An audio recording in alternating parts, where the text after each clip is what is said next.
Okay. So in the Haggadah we say, Yachal Merish Chodesh. We might have thought that you could start the Seder from Rosh Chodesh Nisan. Just tonight. But we say no. No. It's got to be B'shah Sheyesh Matzah U'Moreh Menachem Lefanecha. We go through different timelines and we said there's no way we can do this before. It has to be in the evening when there is matzah and moreh that are placed before you. Nishelas Hashayla. So here's a question. Mekivan Sheyetzias Mitzrayim Haisa B'Tezvav B'Nisan. Since the actual Exodus takes place on the 15th day of Nisan, in the morning. Madua Haya Mokim Lachshav. So why would there be a reason to think Shechayves HaSipur B'Yetzias Mitzrayim, that the responsibility or obligation or mandate of telling the story of the Exodus, which in the Torah is called V'higarta Levincha, you tell your child. Why would we think that that's Maschila Kvar Merish Chodesh? Why would you think that starts from Rosh Chodesh? Like every supposition in Torah, or even a question in Torah, has to have some kind of backing to it. So the expression is in Talmudic parlance, it's called a havamina of Torah. A havamina means I might have said or I might have thought. So whenever the Torah talks to us about a certain principle and says, here's what we would have thought, but in fact the resolution or conclusion is different, there has to be a logic behind what we would have thought. So what's the logic? Well, like, Yetzias Mitzrayim was on the 15th day of Nisan. Oh, I think it should be from Rosh Chodesh. Maybe it should have been from Purim. Maybe it should be from Chanukah. Maybe tell the story on Rosh Hashanah. I mean, like, why Rosh Chodesh? What's the Hava Amina? What's the reason? So the Mefarshim, the commentaries on the Haggadah talk about this. And in Sefer HaOira, it's a fascinating book that was authored by none other than Rashi himself. The Hasbara that's given is the reason that we should perhaps begin the telling, the story of Yetzias Mitzrayim from Rosh Chodesh, is because the tzivui, the commandment with regard to the Korban Pesach, taking the sheep and preparing the sheep and tying the sheep and then later slaughtering the sheep and painting his blood and so on and so forth. So the commandment on eating matzah, ne'emar b'Rosh Chodesh. Moshe Rabbeinu receives this mitzvah along with the first mitzvah of the Torah, which is HaChodesh HaZalochem, sanctified time. This is the way you, the Jewish people, will keep a calendar, Hashem says. And then Hashem gives Moshe Rabbeinu a whole slew of commandments. And amongst them is the commandments of the Korban Pesach. And amongst them is the commandments of eating matzah. It's the first time matzah is mentioned in the Torah. So since that commandment was given on Rosh Chodesh, so therefore we thought, oh, well, if the commandment was given Rosh Chodesh, maybe the story can be told Rosh Chodesh. That Rashi says is the Havamina. That Rashi says it's the supposition that's advanced by the Baal HaAgada in arranging what we're going to say on the night of the Seder. We have a supposition which is proffered, which is brought forth. Maybe this should be from Rosh Chodesh, and then we shoot down that idea and say, no, that can't work. It has to be only in the night of Pesach. Now the Maskana, the conclusion of the Mechilta, where this is taken from, there's the Medrash Haggadah on Chumash, Bereshis, and Shmos, so that's where a large swath of the Haggadah is lifted from. So the Maskana, the conclusion of the Mechilta is that Hachiyuv L'Saper B'Yetzias Mitzrayim, that the responsibility or the Torah obligation to tell the story and to speak of the Exodus, Yetzias Mitzrayim. So in fact, that we learn it from the pasuk. It says Ba'avur Zeh. Pasuk says for this, in order for this, and the limud, the learning is, the exegesis is B'shah sheyesh matzah u'moreh menachem lefanecha. That the telling can only take place when we have a mitzvah to eat matzah and the moreh, and they're sitting before us. That's when we can begin the actual telling. So the Rebbe asks, or kind of wonders aloud, Yesh l'tmoya, Madua bechlal, Hoysa svara loimer, Shetzipra Yetzias Mitzrayim, Maschel B'Rosh Chodesh. What then, after all, was the original supposition, the thought, that the telling could begin earlier, 2 weeks before on Rosh Chodesh? Harei barur Shekol in Yonim Shal Pesach, Matzah Umarer, Maschel Rak Belil Tezvav. It seems very clear when it comes to everything else that's Pesach related, that can only be performed or done on the night of Pesach. We didn't ask at any point, can you eat matzah on Rosh Chodesh? Can you eat myrrh? Rabbi, I'm going to be in Vegas. Could I do the myrrh now? No, he said, I can't do it. Why not? It's Rosh Chodesh already. Nobody even asks a question like that. So when it comes to all the other obligations, the responsibilities of Pesach, whether it's the concept of eating matzah or myrrh or whatever the mitzvahs are, nobody says we should be able to do this from Rosh Chodesh. The one thing we think we could do from Rosh Chodesh, the telling. I can start telling the story now, right? I can fulfill the mitzvah, you got it to Levincha now, because the kids are going to be away, so I'm just going to get them together now, and I'll tell the story. In Rosh Chodesh, I'll eat the matzah myrrh when I'm supposed to. Why would we make a distinction between eating matzah and myrrh and between telling the story? This is the basic essence of how you observe the Seder. You tell the story. So what difference would that make?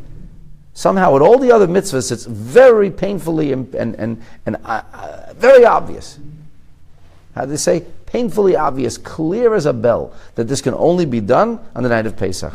Yet somehow, when it comes to the telling, you say, could it be from Rosh Chodesh? And then the Mechilta has to discuss it and prove that in fact that's not the case. In order to better understand this properly, Aleinu lahagdim ulevayres hahevdel ben kiyum hamitzvahs lefnei matan Torah lekiyuman la'achar matan Torah. The Rebbe says, in order to understand this, the only way will be first by prefacing with a profound and a poignant understanding of mitzvahs. Mitzvahs as they were performed prior to the Torah's being given, and mitzvahs as they were performed subsequent to the Torah's being given. Because we know that mitzvahs were done prior to Matan Torah. There are commandments in the Torah prior to Matan Torah. The Brit Milah is done by Avraham Avinu. Actually on Pesach. And we know Yitzchak has a Brit Milah. Not on the Pesach, but on Achon Shal Pesach. And we know that Yaakov Avinu has mitzvahs, the mitzvah of Gidan Osher. And we have various discussions throughout the entirety of the book of Genesis of mitzvahs being done. And the Rambam says that there was mitzvahs that were instituted by Moshe Rabbeinu's father, Amram, which the Mefarshim say, likely it is the mitzvah of Kiddushin, mitzvah of marriage. So what's the difference between the mitzvahs that were performed prior to Matan Torah and the mitzvahs that were performed subsequent to Matan Torah? They're all mitzvahs. They were being done because people wanted to demonstrate their subservience and loyalty, their love and devotion to Hashem. That's why they did the mitzvahs. Why do we do mitzvahs today? Because we're commanded to do it. Because we want to show we're loyal. Because Hashem says do mitzvahs, so we do mitzvahs. So there's a big difference. Ad Matan Torah, until the Torah was given, Hatzivui, the commandment, be it an asay or a lo tasay, something the Torah warrants we do, or something the Torah insists we don't do. In either of those situations, the commandment was binding and affected rak al hagavra, only on the subject who's being addressed, the subject who has chosen or elected to follow a certain path. Ha'adam, that's the person. Ubematan Torah, however, when the Torah was given, nischadesh ba'olam geder shal mitzvahs bechefza, a new idea is rung in. The concept that a mitzvah can be performed not only by the performer of the mitzvah, not only by the subject who commits himself to a path of righteousness, of spirituality, of obedience to Hashem, but in fact, now we can work with the chefza. Now we can work with the objects. So there are various objects, there are various materials that are being co-opted for the purpose of performing a mitzvah. You can't do the vast majority of mitzvahs without using some kind of material. Material, physical material, literal iteration of the world that Hashem created. V'lochein, this is incidentally the reason Avraham Avinu leimal l's'atzmai ad shenitztava. That's why Avraham Avinu was doing all the mitzvahs, but one of the biggest mitzvahs, and in fact the first mitzvah that a baby boy has performed for him on his behalf, Avraham Avinu didn't do. And he waited until he was going to be commanded. Afalpi Shekiyem is kol ha'Torah kula, even though he fulfilled the entirety, all of the 613 mitzvahs, and the Medrash tells us he was even observing details, rabbinic details that didn't come into the time of Shlomo HaMelech. Avraham Avinu was prophetically aware, and he was doing those things. But the mitzvah of Milah he didn't do. Why is that? Ki lifnei hatzivui, before the commandment, lehoisa ba'olam mitzius shel arla. There was no concept of an arla. There was an arla is a problem. An arla is a piece of skin that doesn't belong there. I mean, Hashem put it there. Hashem put it there, so we should remove it.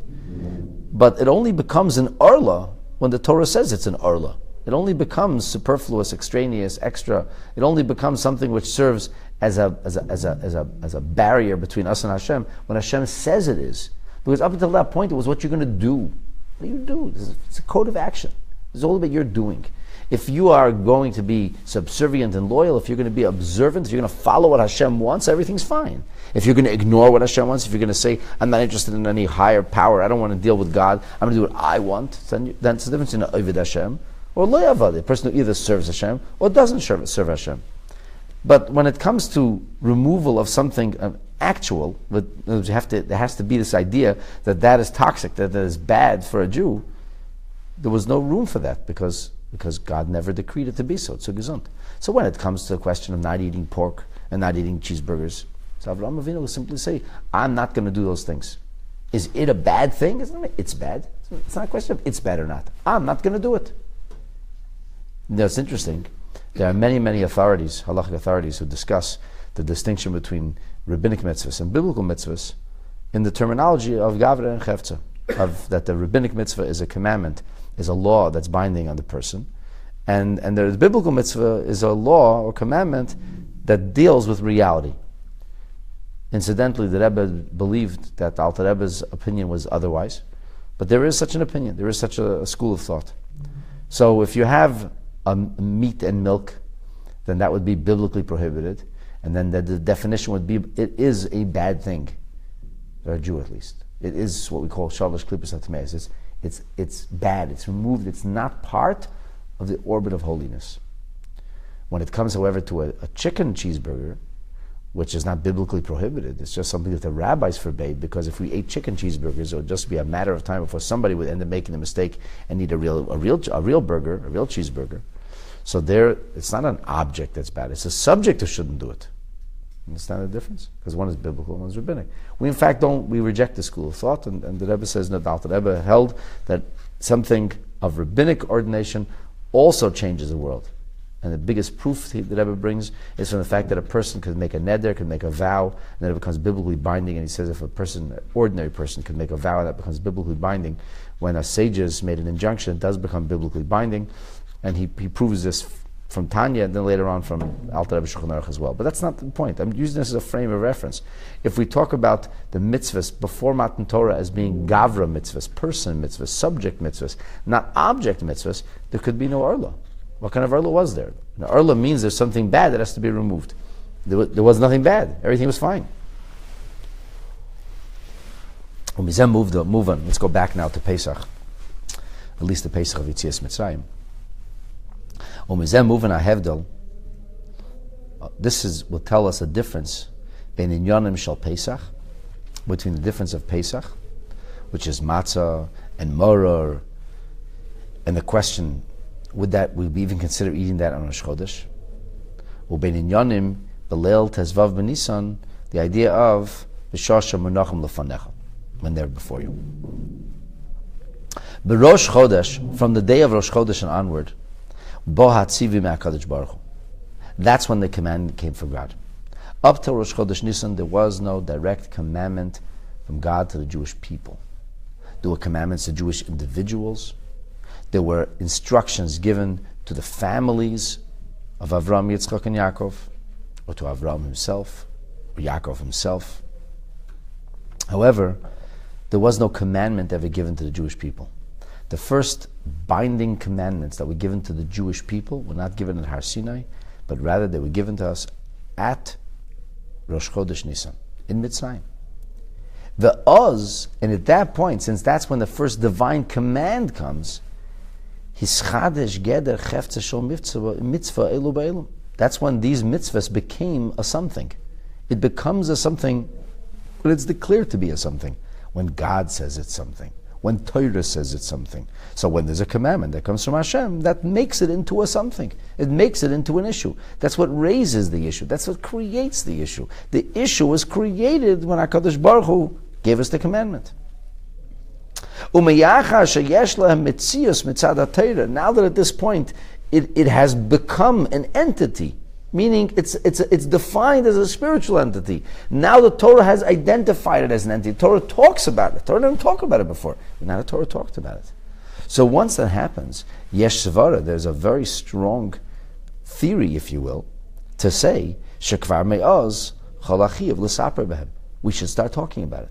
What do we talk about? We talk about the mitzvahs. We talk about the reality that HaKadosh Baruch Hu created. That's what we talk about. We don't talk about our reality, my reality, your reality. We talk about God's reality, which is the only true reality. When did this become a reality? When did these ideas or ideals reach the point of, in theory, when they all of a sudden are no longer just concepts, but they're actualized? When Hashem speaks about it. So if Hashem speaks about it on Rosh Chodesh, then logic might tell me, from Rosh Chodesh and onward, I can begin to tell the story of Yetzias Mitzrayim. So that's the supposition. The Rebbe has now redefined the supposition. The supposition was you cannot speak about it before it became an entity, before Torah ordained this to be something that's a matter of fact, something that is an issue of contention or something, a point of discussion. So why can't we tell the story from Rosh Chodesh? Ba'akasov, the verse then comes and we expound and say Ba'avur Zeh. Ba'avur Zeh says, U'melamdeinu, this verse is teaching us, Shekedei l'kayem es hachiyuv, shall sipur b'yetzias Mitzrayim, that in order for us to fulfill the divine commandment, the sacred duty of telling about the Exodus, Shekoilol higadat levincha, which includes the idea of relating to the next generation. By this Pesach matzah maror, we don't just speak about the story, we speak about the observances. We speak about Pesach, we speak about matzah, we speak about maror, we speak to the chacham. And it says, we talk about maftidin acher Pesach afikoman, we talk about the halachas, we talk about the importance of the observance of this Exodus, not just the story of the Exodus. In fact, most of the discussion that people usually have on Pesach is less about the story, more about the observances, the ideas of the observances.